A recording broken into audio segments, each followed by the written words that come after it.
Report ने दिखाया कि 104 कंपनीज का पीई रेशियो 50 से भी ज्यादा है। संजीव प्रसाद जो सीईओ है वो कहते हैं कि मानो इंडियन मार्केट अंधी हो गई है, इन्वेस्टर्स को पता ही नहीं है कि वो कैसे रिस्क उठा रहे हैं। तो अडानी और अंबानी की वजह से कंपनीज इन्वेस्ट ही नहीं कर रही, पर इन्वेस्टर को इसके बारे में पता ही नहीं है। मार्च में सेबी ने खुद वार्निंग दी थी कि स्मॉल कैप स्टॉक्स में इन्वेस्टर्स को सोच समझ के इन्वेस्ट करना चाहिए। कई लोग एक सवाल पूछ रहे हैं कि क्या हमारी स्टॉक मार्केट एक बबल है? 3 जुलाई 2024 एक हिस्टोरिक दिन था इंडियन स्टॉक मार्केट के लिए।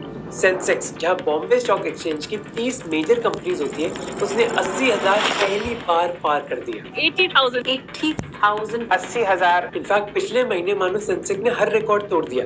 70 से 75,000 की जंप 80 ट्रेडिंग डेज में हुई थी, पर 75 से 80,000 की जंप बस 58 ट्रेडिंग डेज में हो गई। इंडिया का जो दूसरा मेजर बेंचमार्क है निफ्टी 50, जहाँ नेशनल स्टॉक एक्सचेंज की सबसे बड़ी 50 कंपनीज होती है, उसने भी अपना ऑल टाइम हाई क्रॉस कर दिया। मार्केट में जो पागलपन चल रहा है उसकी वजह से हर दिन लखपतिज और करोड़पतिज बन रहे हैं हमारे देश में। पर एक सवाल है, स्पेशली बजट के पहले, जो सबके दिमाग में है कि क्या हमारी स्टॉक मार्केट ओवर वैल्यूड है, और हाँ तो क्या एक स्टॉक मार्केट क्रैश आने वाला है? भारत की अर्थनीति में कुछ ऐसा हो रहा है जिससे डरने की जरूरत है। एक तरफ फाइनेंशियल एक्सपर्ट जैसे अमित गोयल, जो पेज 360 के को-फाउंडर है, एसेट मैनेजमेंट कंपनी, वो कहते हैं कि इंडियन मार्केट बहुत ज्यादा ओवर वैल्यूड है। ये ट्रेंड ज्यादा टाइम नहीं चलेगा और अभी Indian equities world equity markets की पूरी हिस्ट्री में सबसे बड़ा बबल है।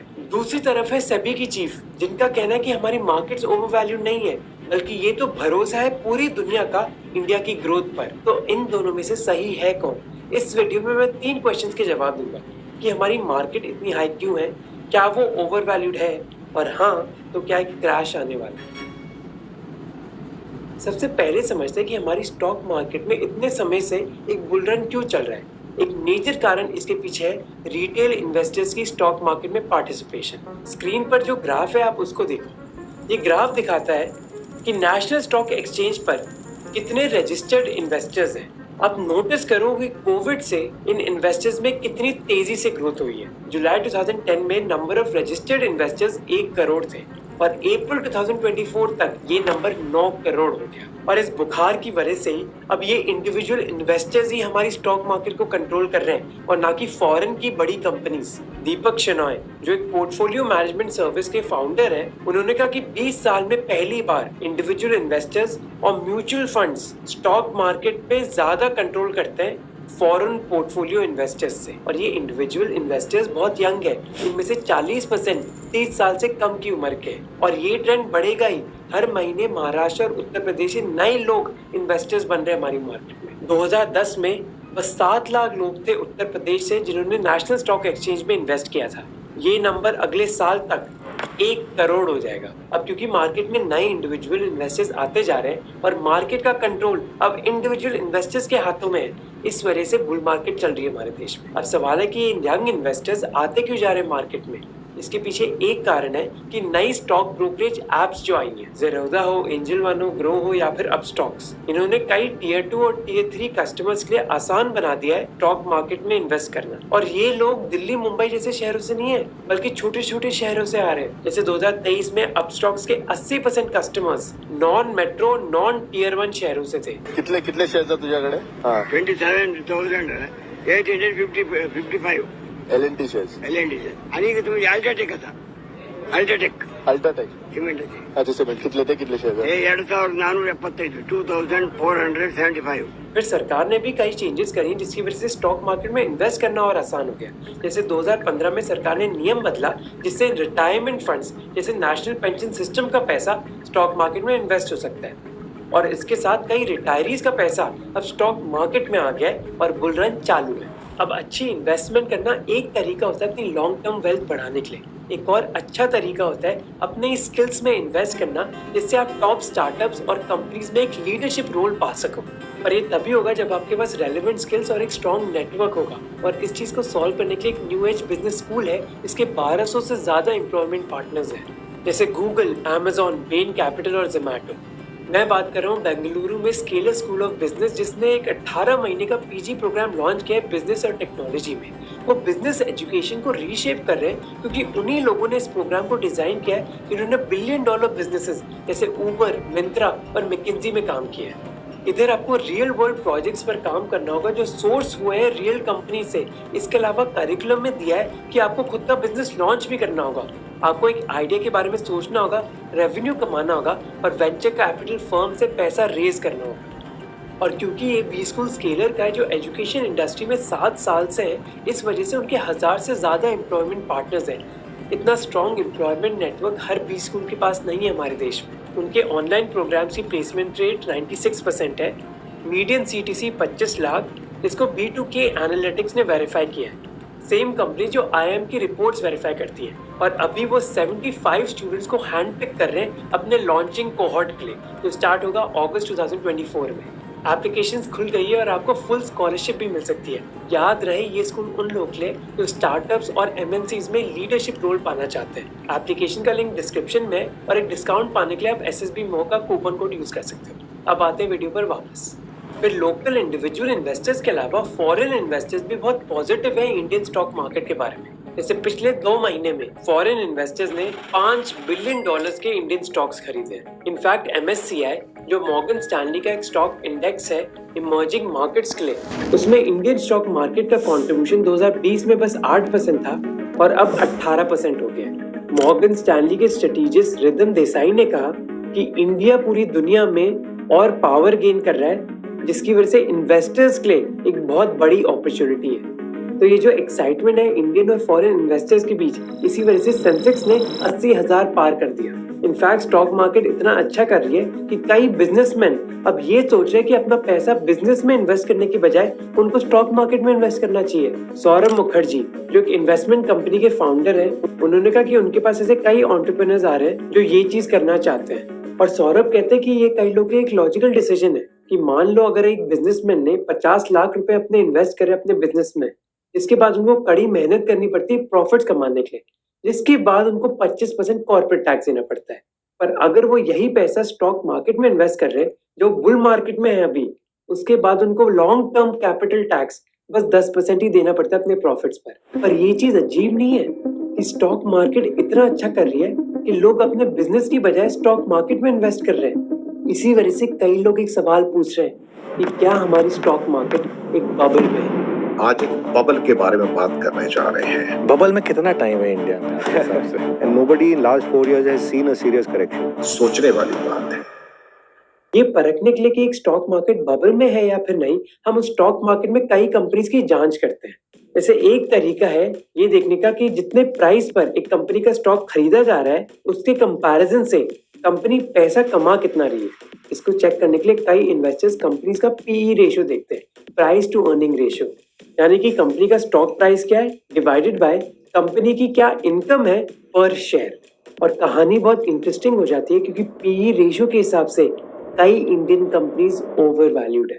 इनफैक्ट 2 महीने पहले कोटक इंस्टीट्यूशनल इक्विटीज की रिपोर्ट ने दिखाया कि हमारे देश में अभी 104 कंपनीज है जिनका PE रेशियो 50 से भी ज्यादा है। यानी कि ये कंपनीज कमा तो बस ₹1 रही है पर शेयर, पर इन्वेस्टर्स ₹50 दे रहे हैं उनका स्टॉक खरीदने के लिए। अब यूजुअली जब PE रेशियो एक कंपनी का अराउंड 30 होता है तो वो रीजनेबल माना जाता है, पर अभी 100 से ज्यादा कंपनीज का 50 पार कर गया है। और कोटक ने दिखाया कि इनमें से 9 कंपनीज का PE रेशियो तो 100 से ज्यादा है। यानी कि इन्वेस्टर्स हर ₹1 जो कंपनी कमा रही है उसके लिए ₹100 दे रहे हैं स्टॉक खरीदने के लिए। इसी वजह से कोटक ने एक फुल रिपोर्ट लिखी है जहां उन्होंने कहा कि ये वैल्यूएशन सस्टेनेबल ही नहीं है। उन्होंने कहा कि वो कंपनीज जिनका PE रेशियो 50 से ज्यादा है, उनकी संख्या पिछले 10 सालों में 10 गुना बढ़ गई है। जैसे जोमैटो की बात करते हैं जिसका PE रेशियो अभी 500 से ज्यादा है। अब आप सोचोगे कि इन्वेस्टर्स ऐसी कंपनी के स्टॉक्स क्यों खरीद रहे हैं जिसका PE रेशियो 500 से ज्यादा है। कोटक ने कहा भेड़ चाल की वजह से। उन्होंने बताया कि जैसे ही जोमैटो ने अनाउंस किया कि अब वो प्रॉफिट कमा रहे हैं तो कई इन्वेस्टर्स एक्साइटेड हो गए और उनका स्टॉक खरीदने लग गए, जिसकी वजह से उनका शेयर प्राइस भी बढ़ा और PE रेशियो भी। इनफैक्ट कोटक इंस्टीट्यूशनल इक्विटीज के CEO ने एक बहुत बड़ी स्टेटमेंट दी। संजीव प्रसाद जो CEO हैं, उन्होंने कहा कि अभी इंडियन मार्केट अंधी हो गई है और रियलाइज नहीं कर रही कि उन्होंने कैसे रिस्क उठाए हैं अगले 2 से 10 सालों के लिए। गुलजार नटराजन जो एक एक्स IAS ऑफिसर है, उन्होंने भी एक एनालिसिस करी जिसने दिखाया कि इंडियन कंपनीज बहुत अजीब तरीके से काम कर रही हैं। उन्होंने 5000 से ज्यादा लिस्टेड कंपनीज का डेटा देखा जिसने दिखाया कि 2018 और 2022 के बीच उनकी नेट सेल्स तो 50% से ज्यादा तक बढ़ी है और नेट प्रॉफिट्स करीब 200% तक। तो अभी एक कंपनी छप्पड़ फाड़ के पैसा कमा रही है जिसकी वजह से इन्वेस्टर्स उनका स्टॉक खरीद रहे हैं। पर सवाल ये है कि क्या ये कंपनीज आने वाले सालों में भी इतना पैसा कमाएंगी, क्योंकि जो पैसा आ रहा है उनकी कंपनी में वो इन्वेस्ट नहीं कर रही नई जमीन लेने के लिए, नई फैक्ट्रीज बनाने के लिए। इसलिए एक डर है कि अभी तो ये कंपनी अच्छा पैसा कमा रही है, पर 2-3 साल के बाद क्या होगा। अरविंद सुब्रमण्यम जो हमारी सरकार के चीफ इकोनॉमिक एडवाइजर थे, उन्होंने भी ये इंडियन एक्सप्रेस में लिखा कि कंपनीज कमा तो रही है पैसा, पर उनको डर है कि जब वो इन्वेस्ट करेंगी वो फैक्ट्रीज में या फिर नई चीजें बनाने में, तो वो कंपटीशन में हार जाएंगी कुछ कंपनीज के खिलाफ। वो किन कंपनीज के खिलाफ हार जाएंगी? अडानी और अंबानी जैसी कंपनी से जिनको हमारी सरकार प्रेफरेंस दे रही है। तो बेसिकली कंपनीज को डर है कि कॉन्ट्रैक्ट तो अंबानी अडानी को ही मिलने, इसलिए हम इन्वेस्ट ही क्यों करें। पर अगर वो इन्वेस्ट नहीं करेंगे तो फ्यूचर में वो पैसा कैसे कमा पाएंगी, और ये अभी इंडिविजुअल इन्वेस्टर को जानकारी नहीं है। अभी तो इन्वेस्टर बस एक्साइटेड है कि कंपनीज मोटा प्रॉफिट कमा रही है, पर वो ये नहीं सोच रहे कि 5-10 साल के बाद क्या होगा। और जो इन्वेस्टर्स के बीच एक्साइटमेंट भी है ना, वो कुछ सेक्टर्स में है, जैसे इंफ्रास्ट्रक्चर, डिफेंस और ग्रीन एनर्जी। डिफेंस कंपनी जैसे Bharat electronics, garden reach shipping और भारत डायनामिक्स, इनके पिछले 9-12 महीने में स्टॉक्स डबल हो गए और इनके PE रेशियोज बहुत ज्यादा है। इनफैक्ट ये इतने ज्यादा है कि जो एस्टैब्लिश कंपनीज है उनकी भी वैल्यूएशन छोटी लगती है इन कंपनीज के सामने। जैसे French military aircraft maker Dassault Aviation और US ship building company Huntington Ingalls, उनकी वैल्यूएशंस ऐसी इंडियन कंपनी से बहुत कम है, जबकि इन कंपनीज का बिजनेस बहुत ज्यादा है इंडियन कंपनीज के कंपैरिजन से। अब ऐसा नहीं कि अमेरिका में कंपनीज की PE रेशियो ज्यादा नहीं है, इनफैक्ट एनवीडिया का PE रेशियो अभी 70 से ज्यादा है।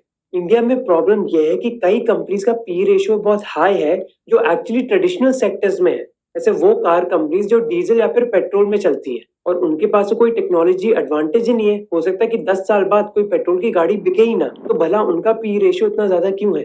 जैसे कोटक ने अपनी रिपोर्ट में दिखाया कि इलेक्ट्रिकल व्हीकल्स की वजह से फ्यूचर में ट्रेडिशनल गाड़ियों की कंपनीज की वैल्यू कम होनी चाहिए, पर उनकी वैल्यूएशन और PE रेशियो तो ज्यादा है।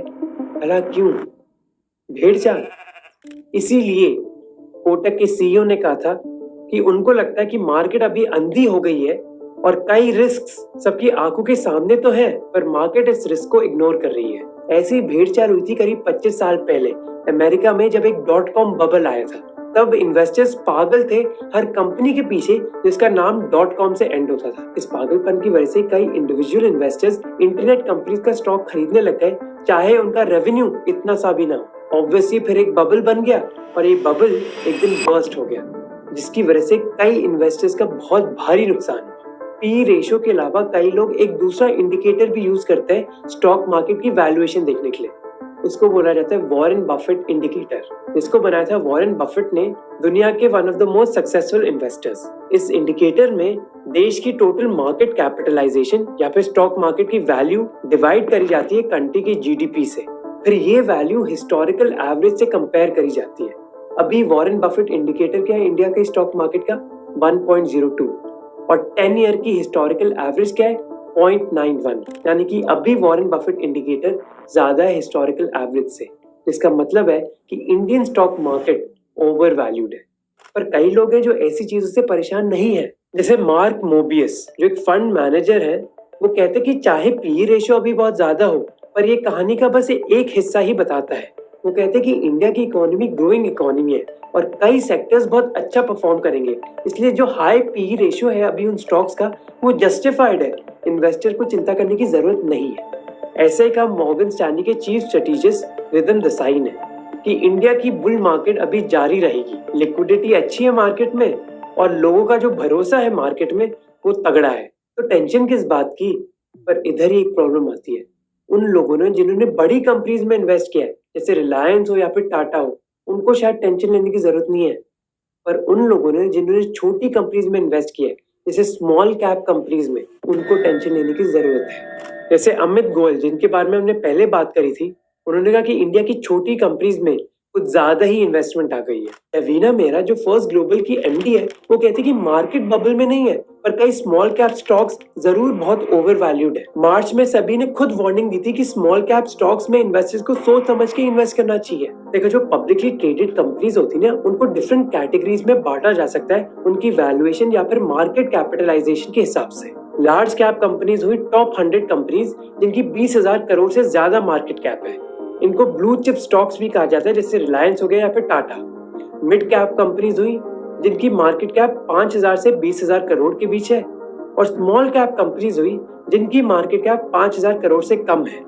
रवीना मेहरा का कहना है कि इन्वेस्टर्स को अपना एक्सपोजर स्मॉल कैप कंपनीज में कम कर देना चाहिए, यानी कि वो कंपनीज जिनकी वैल्यूएशन 5,000 करोड़ से कम है। रवीना कहती है कि स्मॉल कैप कंपनीज के जो स्टॉक्स होते हैं वो निफ्टी के साथ नहीं चलते, उनका ट्रेंड मानो अलग ही होता है, इसलिए उनका स्टॉक कैसे बढ़ेगा प्रिडिक्ट करना मुश्किल हो जाता है। वो बढ़ते भी बहुत तेजी से और गिरते भी उतनी तेजी से, जिसकी वजह से रिकवर करना कई बार इन स्टॉक्स में बहुत मुश्किल हो जाता है।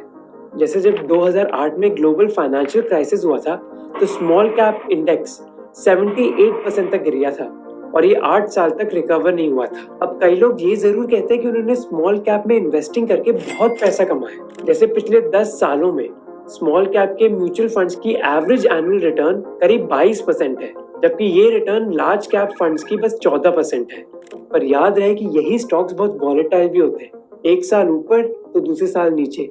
कितने रिटेल इन्वेस्टर्स ये वॉलेटिलिटी हैंडल कर सकते हैं? लोग ना बहुत इमोशनली भी इन्वेस्टमेंट करते हैं। जब स्मॉल कैप स्टॉक्स अच्छा कर रहे होते हैं, वो बहुत सारा पैसा डाल देते हैं, पर अगले साल जब वो गिर जाएंगे, उनका पोर्टफोलियो भी गिर जाता है। इससे अच्छा है कि आप डिसाइड करो कि आपका कितना पोर्टफोलियो का कंट्रीब्यूशन स्मॉल कैप में जाएगा, और चाहे मार्केट ऊपर हो या फिर नीचे, आप उस कंट्रीब्यूशन को फिक्स रखो। सेबी ने इनफैक्ट खुद स्टेटमेंट दी थी कि इन्वेस्टर्स को अपना एक्सपोजर स्मॉल कैप्स में कम करना चाहिए। तो स्टॉक मार्केट में बबल के 2 रिस्क के बारे में मैं बात कर चुका हूँ। पहला कि कैसे कई कंपनीज का पीई रेशियो बहुत ज्यादा है, और दूसरा कि स्मॉल कैप्स बहुत डेंजरस हो सकती है रिटेल इन्वेस्टर्स के लिए। तीसरा सबसे बड़ा रिस्क है budget. Honorable Speaker, I present the budget for 2023-2024. Christopher would, जो जेफरीज के ग्लोबल हेड है इक्विटी स्ट्रैटेजी के, उन्होंने कहा कि इंडियन स्टॉक मार्केट को यूनियन बजट बुरी तरह इफेक्ट कर सकता है। अब देखो, बजट और स्टॉक मार्केट का बहुत समय से क्लोज रिलेशनशिप रहा है। अगर मार्केट ये मानती है कि बजट इकोनॉमी के लिए पॉजिटिव है, तो स्टॉक मार्केट अच्छा करेगी, अगर नेगेटिव है तो स्टॉक मार्केट गिर जाएगी। अब कई लोग प्रिडिक्शन करेंगे कि बजट के बाद स्टॉक मार्केट में होगा क्या, पर लॉन्ग टर्म में ये मूवमेंट्स मैटर नहीं करती। इनफैक्ट 2020 में मॉर्गन स्टैनली ने अनाउंस किया था कि बजट का इम्पैक्ट मार्केट में अब मैटर ही नहीं करता। जैसे 2004 में यूपीए सरकार ने long term capital gains tax हटा देता शेयर मार्केट से, जिसका मतलब है कि अब आपको कम टैक्स देना पड़ेगा अगर आप 1 साल से ज्यादा तक स्टॉक मार्केट में इन्वेस्ट करते हो। ये एक अच्छी चीज होनी चाहिए स्टॉक मार्केट के लिए, पर बजट अनाउंस करने के बाद इंडेक्स गिर गया था। तो मार्केट तो अनप्रिडिक्टेबल है। अगर कोई आपको ये बोल रहा है कि उनको एग्जैक्टली पता है कि मार्केट में होगा क्या, तो वो आपको बेवकूफ बना रहे हैं।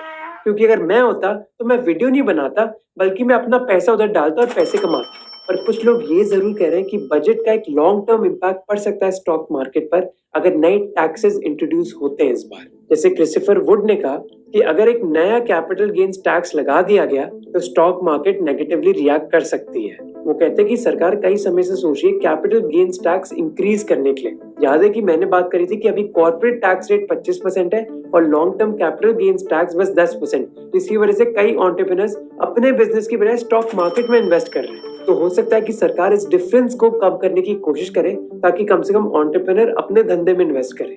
वो कहते हैं कि सरकार का मानना है कि टैक्स बढ़ाने से जो अंधाधुंध ट्रेडिंग हो रही है गैम्बलिंग की तरह, वो शायद कम हो जाए, जिससे लोग अच्छी लॉन्ग टर्म इन्वेस्टमेंट्स करें। जिस वजह से स्टॉक मार्केट में करेक्शन आ सकती है। अब करेक्शन का मतलब क्रैश नहीं होता, करेक्शन थोड़ी सी होती है और कुछ समय के लिए होती है, जबकि क्रैश का एक बहुत बड़ा असर पड़ता है स्टॉक मार्केट पर। इसे कई लोग का मानना है कि मार्केट में तो करेक्शन होगी, या तो इस वजह से क्योंकि कई कंपनीज का पी रेशियो 50 से भी ज्यादा है, या फिर इस रीजन से कि अगर सरकार कैपिटल गेन्स टैक्स बढ़ा सकती है। अब क्रैश आएगा या नहीं, वो डिपेंड करता है कि आप किस थ्योरी पर विश्वास करते हो कि इन कंपनीज का पी रेशियो इतना हाई है क्योंकि फ्यूचर में इन कंपनीज की भारी इनकम होने वाली है और इन्वेस्टर इस चीज को जानता है, या फिर आप इस थ्योरी पर विश्वास करते हो कि इन्वेस्टर भेड़ चाल में अभी इन्वेस्ट कर रहा है और कई कंपनीज की फ्यूचर में इतनी अच्छी कमाई नहीं होने वाली। रजत शर्मा जैसे लोगों को कोई टेंशन नहीं है। वो सीईओ है सना सिक्योरिटीज के और वो कहते हैं कि अगर मार्केट में करेक्शन भी आए या फिर क्रैश भी आ जाए, इंडिया एक ब्राइट स्पॉट है और क्रैश या फिर करेक्शन ज्यादा टाइम तक नहीं चलेगा। आपको डिसाइड करना है कि करेक्शन आए या फिर क्रैश आए, आपका पोर्टफोलियो किस सिचुएशन में है। बेस्ट एडवाइस यही है कि आप उन चीजों में इन्वेस्ट करो जिसके बारे में आपके पास नॉलेज हो। भेड़ चाल में मत घुसना। भेड़ चाल में घुसकर ही इन लोगों ने ऑप्शन ट्रेडिंग स्टार्ट करी थी और इनका हल समझने के लिए ये वीडियो देख लो। वीडियो अच्छा लगा तो सब्सक्राइब कर लेना। अब मिलेंगे अगले वीडियो।